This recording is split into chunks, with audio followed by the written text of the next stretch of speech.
nombre del Padre, del Hijo y del Espíritu Santo. Amén. Que hermanas, continuamos nuestra explicación de la historia sagrada. Hoy vemos la conversión del ministro de la reina de Etíope. Hechos de los Apóstoles, capítulo 8, versículos 26 y siguientes. Vamos a analizar esta conversión del eunuco, del ministro de la reina de Etíope. San Lucas en los Hechos escribe, Hechos de los Apóstoles, dije, capítulo 8, 26 siguientes. El ángel del Señor habló al diácono Felipe diciendo, Felipe es el diácono, no es el apóstol, ¿no? Diciendo, levántate y ve hacia el mediodía por el camino que por el desierto baja de Jerusalén a Gaza. ¿Quién es este señor hacia el cual va Felipe?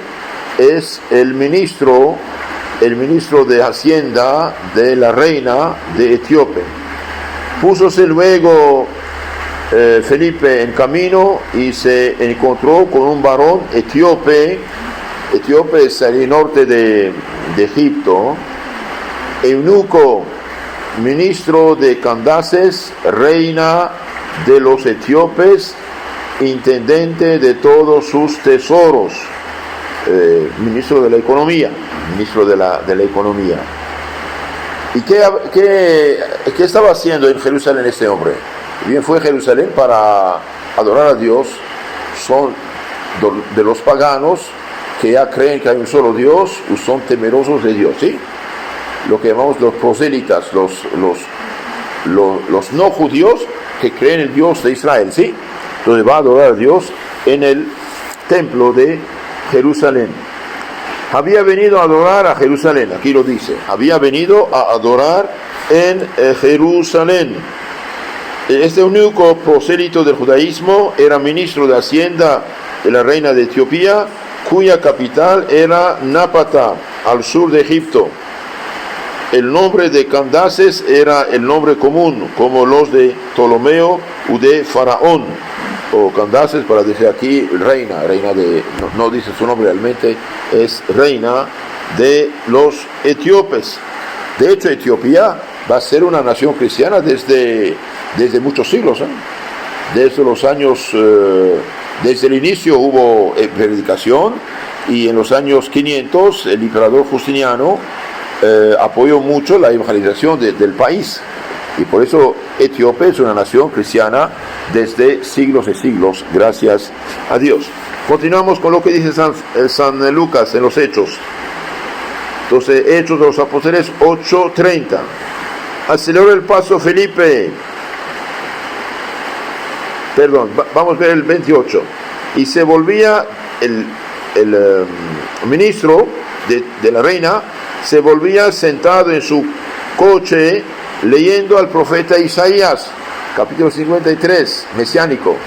Entonces ese hombre va a adorar a Dios, regresa a su país y va a estar en su carro de caballos, eran como nuestros coches, pero con caballo, y este hombre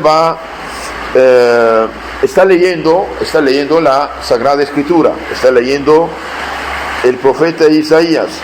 Había venido a adorar a Jerusalén y se volvía sentado en su coche leyendo al profeta Isaías. Dijo el Espíritu Santo a Felipe: acércate, llégate a ese coche. Aceleró el paso Felipe y oyendo que leía al profeta Isaías le dijo. Entonces aquí ¿qué pasa? Este hombre está leyendo a voz alta. Los antiguos leían a voz alta, no a voz baja, a voz alta leían.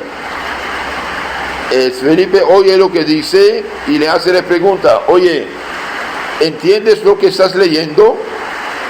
¿Entiendes lo que estás leyendo? Entonces todo no es leer, hace falta entender. ¿Y qué contesta este hombre? Este hombre a la pregunta de San Felipe: ¿entiendes por ventura lo que lees?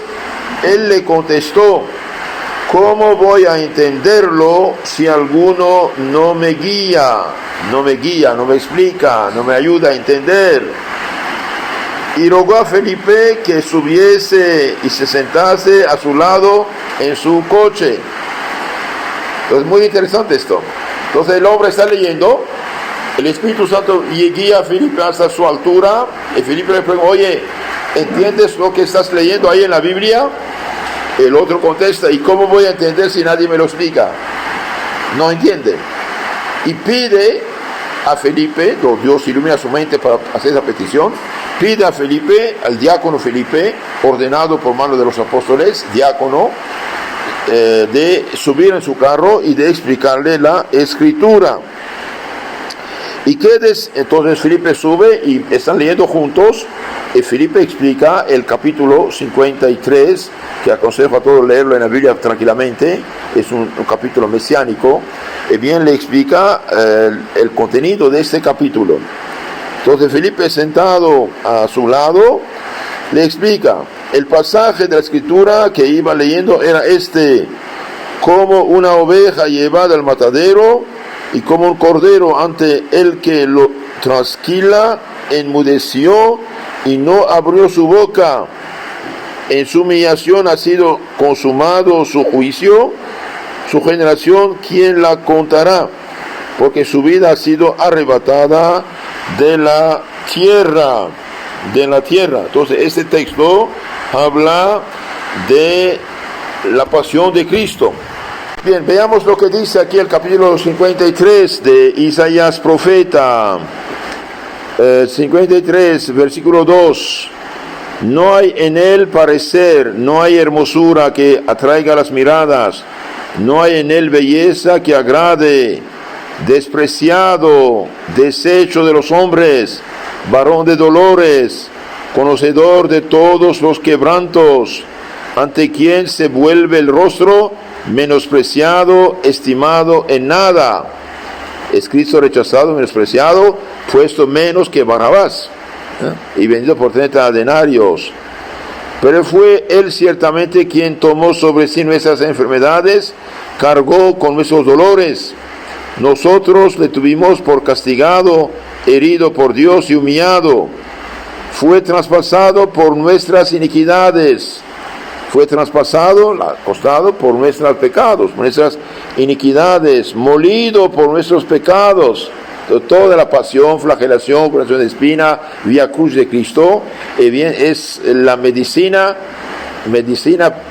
que se prepara para sanarnos. Es decir, los frutos de la pasión de Cristo que purifican del pecado, que nos salvan. Fue traspasado por nuestras iniquidades, molido por nuestros pecados. El castigo salvador pesó sobre él, y en sus llagas hemos sido curados. Todos nosotros andábamos errantes como ovejas, siguiendo cada uno su camino, y Yahvé cargó sobre él la iniquidad de todos nosotros. No puede ser más claro. Jesús carga con los pecados de toda la humanidad, los expía con su pasión, con sus sufrimientos. Maltratado y afligido, no abrió la boca, como cordero llevado al matadero, como oveja muda ante los trasquiladores, los que cortan su lana. Fue arrebatado por un juicio inicuo, nada más inicuo e injusto que el juicio de Cristo. El juez dice es inocente, el rey Herodes es inocente, y los fariseos gritan crucifícalo. Si no crucificas, no es amigo de César. Entonces el cobarde Pilatos, para no tener problemas con esta gente malvada, bien firma su condenación a muerte, pero se lava las manos. Pobre de él, ¿no?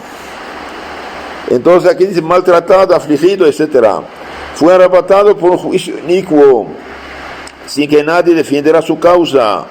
Cuando era arrancado de la tierra de los vivientes, muerto por las iniquidades de su pueblo.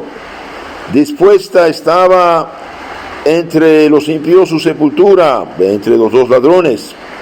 Y fue en la muerte igualado a los malhechores, crucificado entre dos malhechores, dos asesinos, dos ladrones, a pesar de no haber en él maldad ni haber mentira en su boca. Es que quiso quebrantarle Yahvé con padecimientos, ofreciendo su vida en sacrificio por el pecado. Ofreciendo su vida en sacrificio por el pecado. Por eso la misa es el mismo sacrificio del Calvario hecho presente con la misma eficacia, nuestro provecho, pero de otro modo. En el Calvario fue un sacrificio sangriento, cruento significa sangriento en latín, cruor, cruoris, en latín es una sangre, cruor, cruoris, y bien, aquí es un sacrificio no cruento. Ofreciendo su vida en sacrificio por el pecado, tendrá prosperidad, posteridad y vivirá largos años. Y en sus manos prosperará la obra de Yahvé. 2000 años después son millones y millones los cristianos, ¿no? Librada su alma de los tormentos, verá, y lo que verá colmará sus deseos. El justo, mi siervo, justificará a muchos. Justificar a muchos significa que va a salvarlos. La justificación es la salvación, borrar el pecado, dar la gracia. Por eso yo le daré por parte una muchedumbre, por eso le daré por parte suya muchedumbres. Recibirán muchedumbres por botín, por haberse entregado a la muerte, haber sido contado entre los pecadores, cuando llevaba sobre sí los pecados de todos y intercedía por los pecadores. Intercedía por los pecados del Padre, perdónales, no saben lo que hacen, ¿sí? Entonces, ¿qué pasa? Este capítulo 53 de Isaías, profeta, muy mesiánico, el ministro de la reina le pregunta, por favor, ¿de qué se trata esto? Preguntó el eunuco a Felipe, estamos en los Hechos de los Apóstoles, capítulo 8, 34. Preguntó el eunuco a Felipe, dime, ¿de quién dice esto el profeta? ¿De sí mismo o de otro? Mire, el que toma la Biblia lee, pero no entiende. No entiende. ¿Por qué? Porque Cristo no dijo, den Biblias que la gente lea y saque su fe. Digo, vayan, prediquen, enseñen, expliquen, bauticen después. Abriendo Filipo sus labios, Felipe, comenzando por esta escritura, le anunció a Jesús. Entonces va a explicar toda la historia de Jesús, el Mesías prometido, el Salvador del mundo. Claro, aquí San Lucas no escribe todo lo que dijo muchas cosas. Como digo, explicó la historia de Jesús. Felipe, comenzando por esta escritura, le anunció a Jesús, siguiendo su camino. Entonces explica todo lo que hizo Jesús, en la última orden que dio, vayan, prediquen, enseñen, bauticen para comunicar la salvación de Cristo, bauticen a los hombres. Entonces cuando llegaron a donde había agua, le dijo el eunuco, el ministro, aquí hay agua, ¿qué impide que sea bautizado? Bautízame por favor. Vaya cuidado, en 3 líneas aquí, San Lucas no dice todo lo que Felipe le dijo. Le evangelizó largo tiempo, quizás largas horas. Entonces, este hombre piadoso, creyente en Dios uno, bien cree en las profecías anunciadas, y aquí está, bautízame. Entonces yo creo lo que hizo, creo en Jesús y creo en lo que él dijo. Aquí hay agua, ¿qué impide que sea bautizado? Felipe le dijo, si crees de todo corazón, bien puedes. Si crees, te puedes. Y respondiendo, dijo el eunuco, creo que Jesucristo es el Hijo de Dios. Creo que Jesucristo es el Hijo de Dios, hecho hombre, claro. Noten esto, este versículo que contiene una clara confesión de la divinidad de Jesucristo, es profesión de fe cristiana en la Trinidad. Si es Hijo de Dios, es Dios Padre, Dios Hijo, Dios Espíritu Santo. Entonces el eunuco mandó parar el coche y bajaron ambos al agua, Felipe y el eunuco, y le bautizó. Va a bautizarlo en nombre del Padre, del Hijo y del Espíritu Santo. Ahora dice bajaron al agua, ok, no hay problema. Debido a que el alma toda entera está en toda parte del cuerpo, cualquier parte del cuerpo que sea tocada por el agua, bien lo bautiza. Entonces no es necesario poner todo el cuerpo en el agua, se puede, no hay problema. En la iglesia las dos cosas existieron. Cuando Constantino dio la libertad de la iglesia en los años 312, 13, y después se construyeron bautisterios grandes, pequeñas iglesias al lado de la grande iglesia. Era como una piscina, bajaba con gradas y la gente bajaba en esta agua vestida de blanco les alanguó, y bien el obispo, el sacerdote, y bien 3 veces sumergía la cabeza del bautizado en el agua. Pedro te bautizó en nombre del Padre, lo vaya abajo del agua, le va a su cabeza, se la sacaba de su cabeza, después otra vez del Hijo y del Espíritu Santo 3 veces. Pero cuando bautizaron todos los adultos, quedaron los niños. Y en los países fríos, favorecidos con hielo, con 15, 20 grados de bajo cero, bien no era necesario ponerse el agua. Entonces pusieron agua sobre su cabeza. ¿Por qué? Porque todo es en la cabeza, ¿sí? Y bien 3 veces derramando agua sobre su cabeza en nombre del Padre, del Hijo, del Espíritu Santo. Los protestantes, cuando les conviene, quieren seguir como está en la Biblia. Y cuando no les conviene, se olvidan la Biblia. Cuando Cristo dice, mi iglesia, ellos van, cada quien hace la suya. No vale, etcétera, etcétera. Entonces, mandó parar el coche, bajaron al agua y lo bautizó.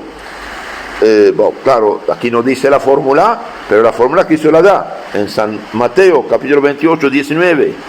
Reciben el Espíritu Santo a quienes los pecados quedan perdonados, a quienes tengan detenidos.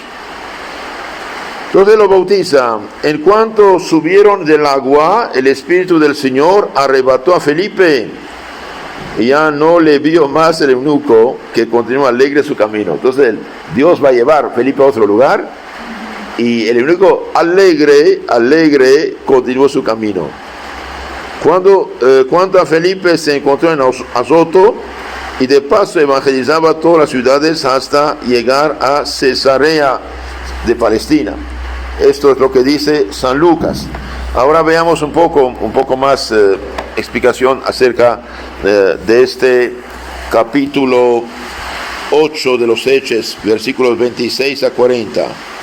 El bautismo del funcionario etíope es un jalón relevante en la historia de la expansión del cristianismo. En el episodio se condensan los pasos de la actividad apostólica.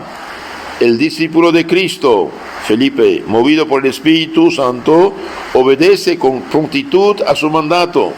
Predica con la Sagrada Escritura, como hizo Jesús con los discípulos de Emaús, y administra el bautismo a esta persona que lo pide.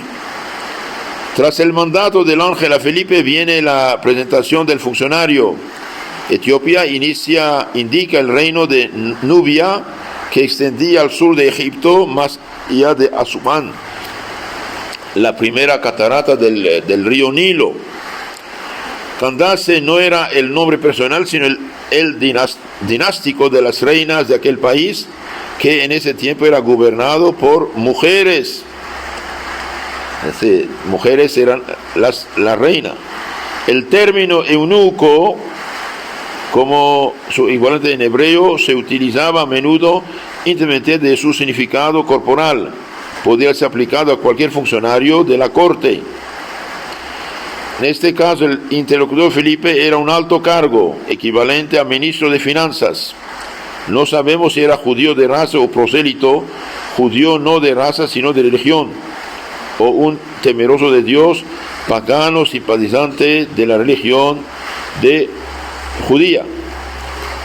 El libro del Deuteronomio 23:2 prescribía que ningún eunuco podía pertenecer a la asamblea del pueblo de Israel.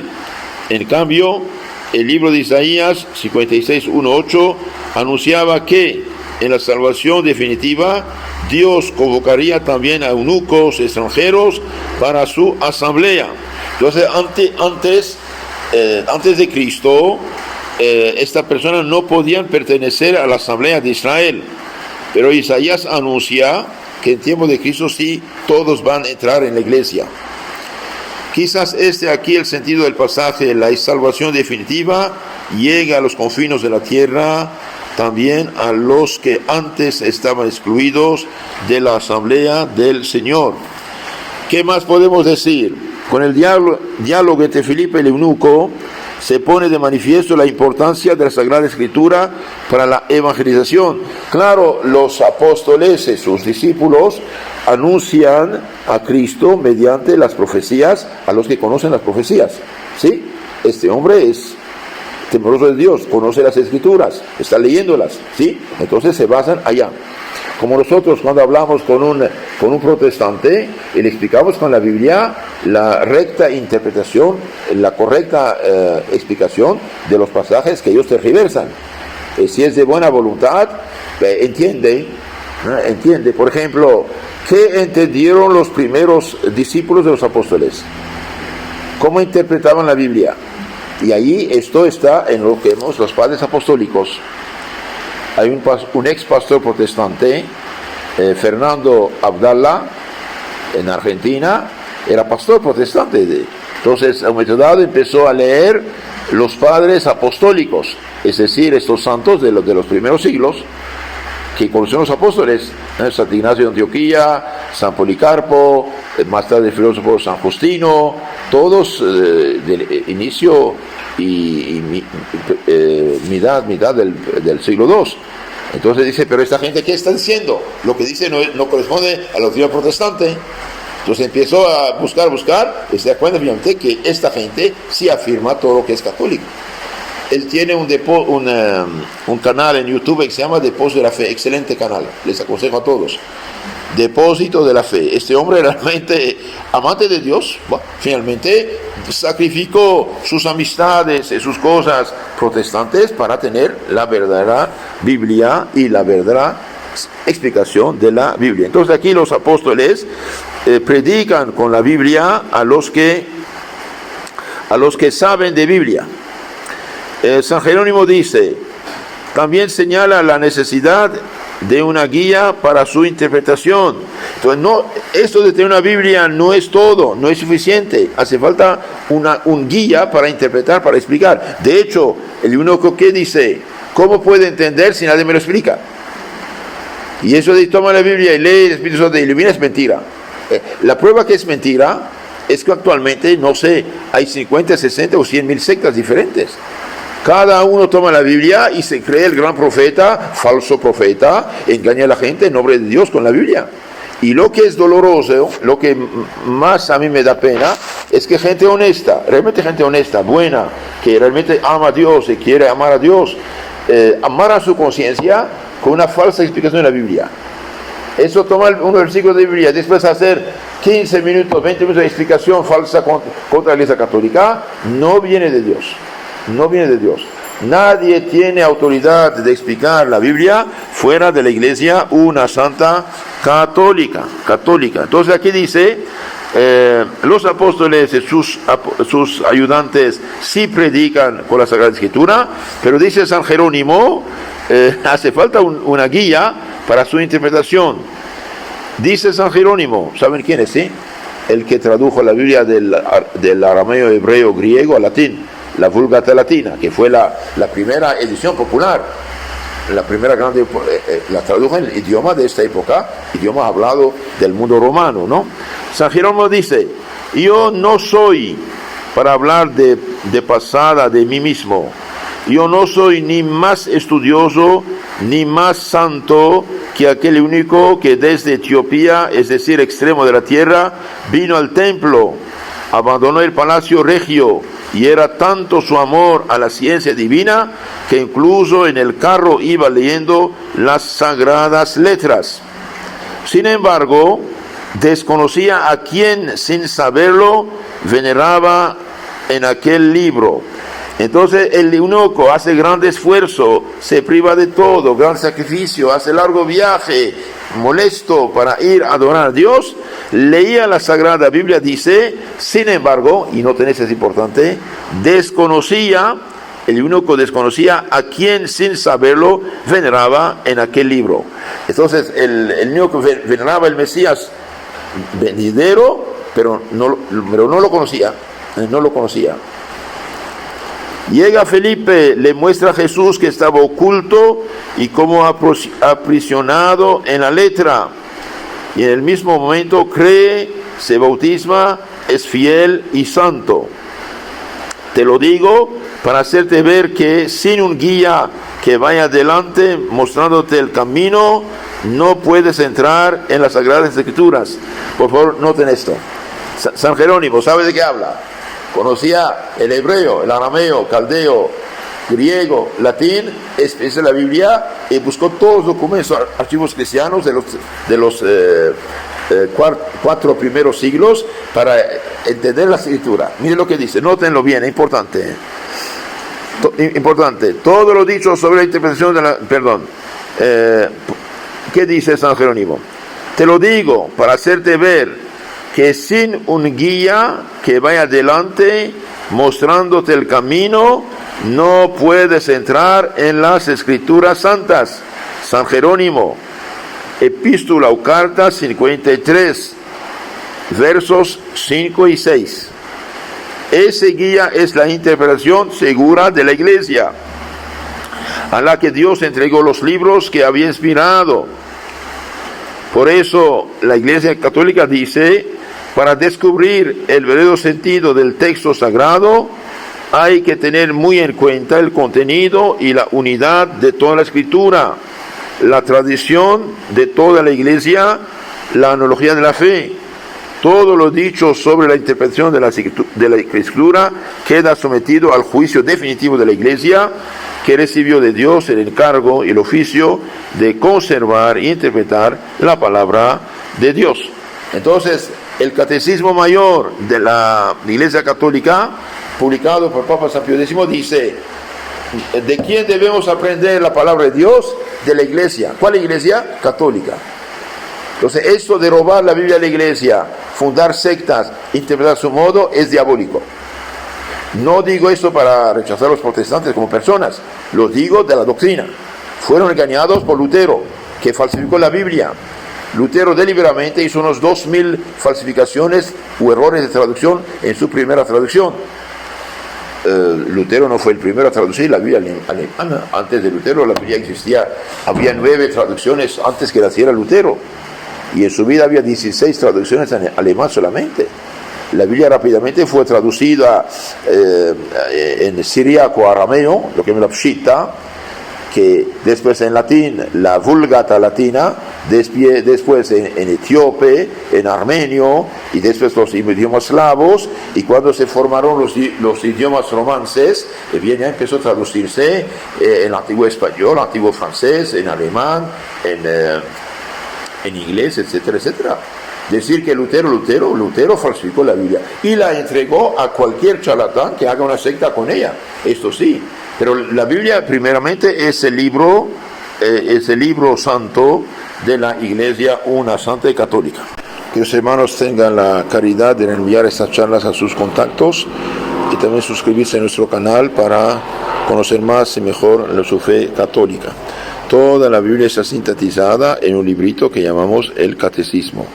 Un católico que conoce bien las verdades fundamentales bíblicas condensadas al catecismo, después cuando lee o escucha Biblia, está sobre terreno firme, entiende. También les aconsejo nunca jamás recibir en su casa predicadores de Biblia que van con la Biblia a lavarte el coco, engañarte con una falsa interpretación y quitarte la fe cristiana auténtica. Que Dios los bendiga, la Virgen los cuide. Amén.